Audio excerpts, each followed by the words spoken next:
మీకు అలారమిక్ సిస్టమ్ ఎందుకు లేదు అని అడిగారు. అలారమిక్ సిస్టమ్ ఉందా అంటే అవుట్ పేడ చెప్తున్నా నేను ఉంది అని.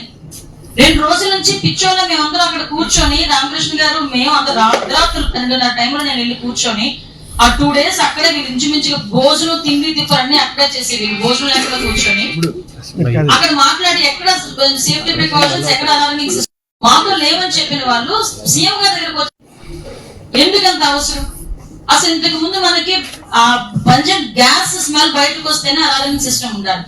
ఫైర్ అక్కడ హీట్ జనరేట్ అయ్యి హీట్ పెరుగుతుంది అనేటప్పుడే ఆటోమేటిక్ అలారమిక్ సిస్టమ్ ఉండాలి.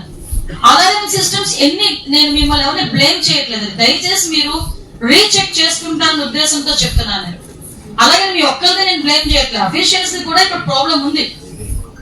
అఫీషియల్స్ కూడా ప్రాబ్లం ఉంది. ప్రాపర్ వేలో వీళ్ళు కనుక ఇన్స్పెక్షన్ చేస్తున్నా మీరందరూ కూడా ఏదైతే థర్డ్ పార్టీ పెట్టి లాస్ట్ 5 years లో థర్డ్ పార్టీ పెట్టి మీరందరికి ఇక్కడ సేఫ్టీ ఆడిటింగ్ చేసామన్నారు. ఓకే, వాటెవర్ ఎవరు చేసిన సేఫ్టీ ఆడిటింగ్ చేసిన తర్వాత మీకు ఇచ్చిన పేపర్స్ ని, లేకపోతే అది పేపర్ గానే ఉంటుంది, జరుగుతూనే ఉంటుంది.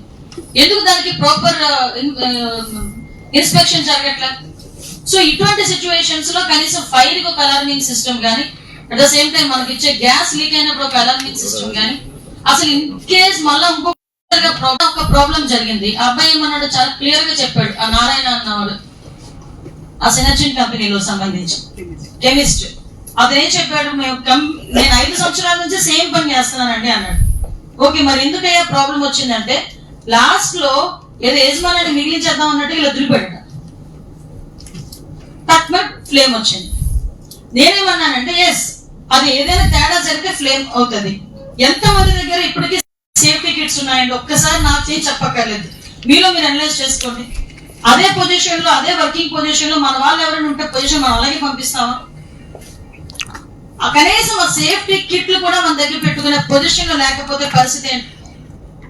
ఈ రోజు సిచ్యువేషన్స్ ఎలా ఉన్నాయంటే ఒక ఇంచుమించుగా నేను మా ఫైర్ డిపార్ట్మెంట్ మా నిరంజన్ రెడ్డిని అడిగాను.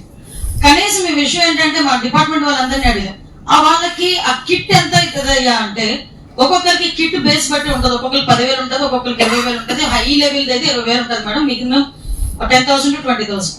మీరు ఇన్ని కోట్లు పెట్టుబడి పెడుతున్నారు, అందరికి ఇమ్మని చెప్పట్లే. ఎక్కడైతే ఫ్లేమబుల్ ఆబ్జెక్ట్ దగ్గర మీరు పంపిస్తున్నారో వర్కర్స్ ని, వాళ్ళకైనా అది కనుక మీరు వేసి పంపిస్తే ఎంతమంది ప్రాణాలు కాపాడతాం ఒక్కసారి ఆలోచించండి.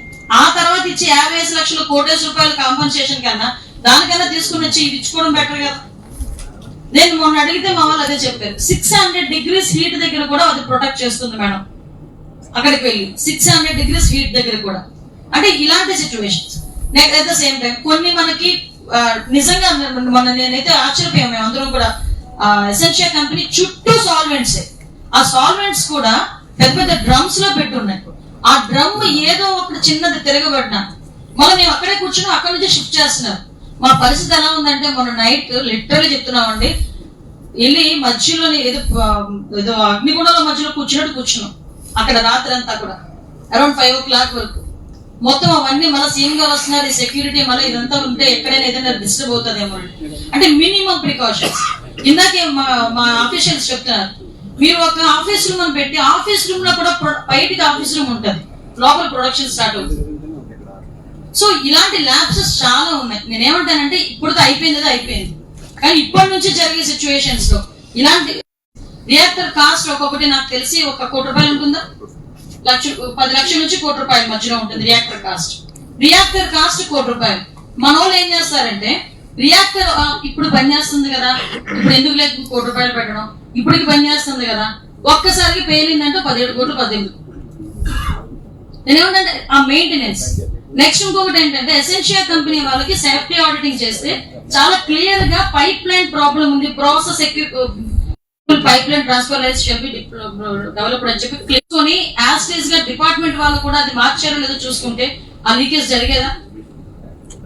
అంటే ల్యాబ్సెస్ అన్నవి అన్ని చోట్ల కనిపిస్తున్నాయి.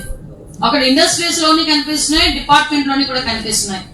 లాస్ట్ టైం ఏంటంటే సెల్ఫ్ డిక్లరేషన్ తో కొంతమంది సర్టిఫికెట్స్ కూడా ఇచ్చారు, పర్మిషన్స్ కూడా ఇచ్చారు. లాస్ట్ 5 governments లో నా 5 సంవత్సరాల్లో మాక్సిమం ఏం చేశారంటే దాన్ని ఏమంటారంటే సెల్ఫ్ సర్టిఫికేషన్.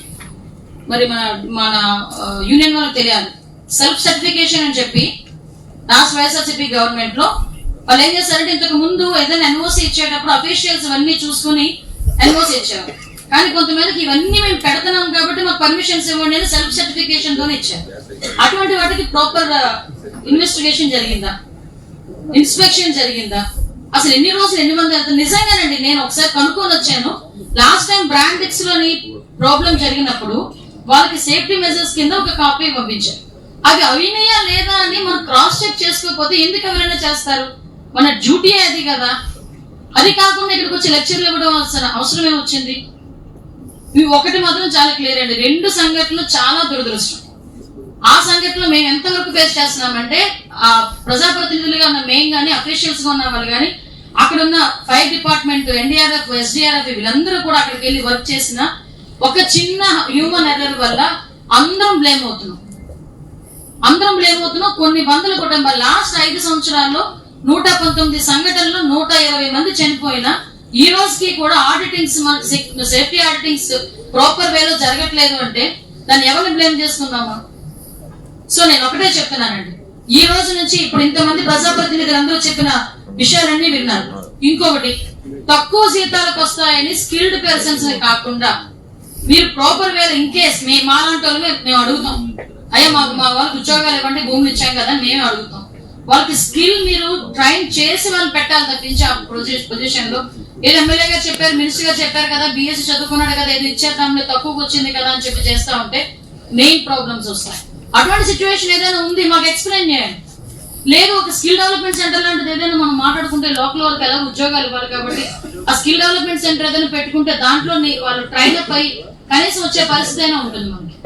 అంటే ఇలాంటి సిచ్యువేషన్స్ చిన్న చిన్న మెయినర్ సిచ్యువేషన్స్ అనుకుంటాం కానీ ఇవే చాలా మేజర్ గా మనకి ఇంపాక్ట్ అయ్యే పరిస్థితి ఉందండి.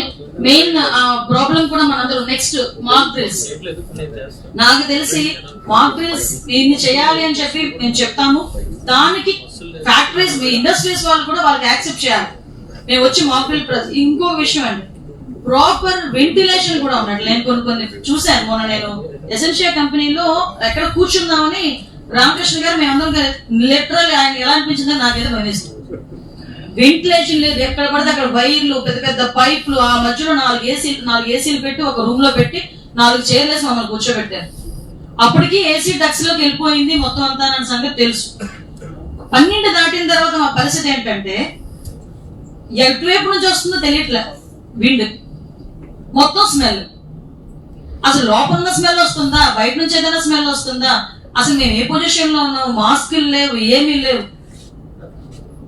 అంటే మేము 1 రోజు 2 రోజులు ఉండే పొజిషనే మాది అలా అయితే ఆ చుట్టుపక్కల నేను అదే చెప్తున్నా. కాబట్టి దయచేసి ఒకటే చెప్తున్నానండి, ఇవన్నీ కూడా మనం తవ్వుకుంటే చాలా తవ్వుకోవాల్సి వస్తుంది. బోత్ సైడ్స్ ప్రాబ్లమ్స్ ఉన్నాయి. సో నేను చాలా క్లియర్ గా చెప్తున్నా. ఇప్పుడే మన కల్పి గారు ఉన్నారు, మన ఎంపీ గారు ఉన్నారు, ప్రజాప్రతినిధులు అందరూ ఉన్నారు. మేమందరికీ కూడా ఇప్పుడు ఏదైతే మన పంచకల్ రమేష్ బాబు గారు చెప్పారో ఆ మెన్ కూడా ఇండస్ట్రీస్ ఏరియాలో పోలీస్ డిపార్ట్మెంట్ మెన్ కూడా కంపల్సరీ మంచి వాళ్ళని ఎక్కువ మందిని పెట్టి ఏర్పాటు చేస్తాం. ఆ ట్రాఫిక్ కూడా ఇబ్బంది లేకుండా. At the same time immediate గా రెస్పాండ్ అయిన మా అందరి తరఫున మీ అందరికి కూడా థ్యాంక్స్ చెప్తున్నా. ఎన్డీఆర్ఎఫ్, ఎస్డీఆర్ఎఫ్ టీమ్స్ కూడా చాలా ప్రాపర్ గా వర్క్ చేసి అంత పెద్ద యాక్సిడెంట్, అది ఎంత పెద్ద యాక్సిడెంట్ ఇక్కడ ఉన్న వాళ్ళందరికీ తెలుసు. పెద్ద పెద్ద గోడలే కూలిపోయి, బ్రిక్ తో కట్టిన గోడలే కూలిపోయింది, మనుషులు ఎగిరి పడ్డారు. అటువంటి దాని నుంచి 3 hours లో మొత్తం కంట్రోల్ చేశారు, ఫైర్ మొత్తం కంట్రోల్ చేశారు. అక్కడ నుంచి లాస్ట్ ఈవినింగ్ 6-7 అయ్యేసరికి మామూలు రెస్క్యూ ఆపరేషన్ లోకి వెళ్ళిపోయారు వీళ్ళందరూ కూడా. మా ఫైర్ డిపార్ట్మెంట్ వాళ్ళు, ఎన్డీఆర్ఎఫ్, ఎస్డీఆర్ఎఫ్ టీం వెళ్ళిపోయింది. అంటే ఎంత ప్రాపర్ వేలో వాళ్ళు రియాక్ట్ అయ్యారో మనందరం కూడా చూడొచ్చు. సో అందువల్ల డెత్ రేట్ కూడా మాక్సిమం ఇంకా అంత పెరుగుతుందేమో భయపడ్డాం, బట్ పెరగలేదు. సో మేము ఒకటే కోరుతున్నామండి, రాబోయే కాలంలో ఈ రోజు ఇంకొకటి ప్రాపర్ వేలో అఫీషియల్ ఎవరైతే మేనేజ్మెంట్ ఉందో మేనేజ్మెంట్ స్పందించండి. ఇది యాక్సిడెంట్, నాట్ ఇన్సిడెంట్. యాక్సిడెంట్ అయినప్పుడు మనం భయపడిపోయి ఎక్కడో కూర్చొని ఆ ప్రెషర్ అంతా ఆ ఎంప్లాయీస్ మీద పెట్టి ఆ ఎంప్లాయీస్ ఏం చేయాలో తెలియక వాళ్ళు మాతోని ఏదేదో మాట్లాడితే పరిస్థితి ఎలా ఉంటది? మొన్న జరిగింది అది. ఒక పక్కన అతనితో పాటు పనిచేసిన 18 మంది చనిపోయి అతని బాధలో ఉంటే మేము వెళ్ళి నించొని మీ ఓడేడి అంటే ఎవరిస్తారు చెప్పండి పాపం వాళ్ళ పరిస్థితి. నిజంగా అతను చూస్తే అతనికి ఏదైనా స్ట్రోక్ అలాంటిది ఏదైనా వస్తే పరిస్థితి ఏంటి అనిపించింది. నిజంగా లిటరల్ భయం వేసింది. సో మీరు అన్ని కోట్లు పెట్టి ఇన్వెస్ట్మెంట్ పెట్టి చేసేటప్పుడు రెస్పాన్సిబిలిటీ ఫేస్ చేద్దాం. ఏ ప్రాబ్లం వచ్చినా యాక్సిడెంటే కదా, కావాలని చేసే తప్పిదాలు కాదు కదా ఇది. సో ఆ ప్రాపర్ వేలో యాజమాన్యాలు కూడా రెస్పాండ్ అవ్వాలని మనస్ఫూర్తిగా కోరుకుంటున్నానండి. మళ్ళీ ఇంకొకటి మాత్రం చాలా క్లియర్, ఏదైనా ప్రాబ్లం ఉంటే ఇందాక మన పెద్దలు చెప్పినట్టుగా ఇండస్ట్రీకి సంబంధించిన ఒక ఇండస్ట్రీస్ ని కూడా ఏర్పాటు చేతిలో పెట్టి మీ సూచనలు సలహాలు కూడా తీసుకొని ఆ కమిటీలో ఉండాలి, మీరు కూడా ఉండాలి ఎవరో ఒకరు.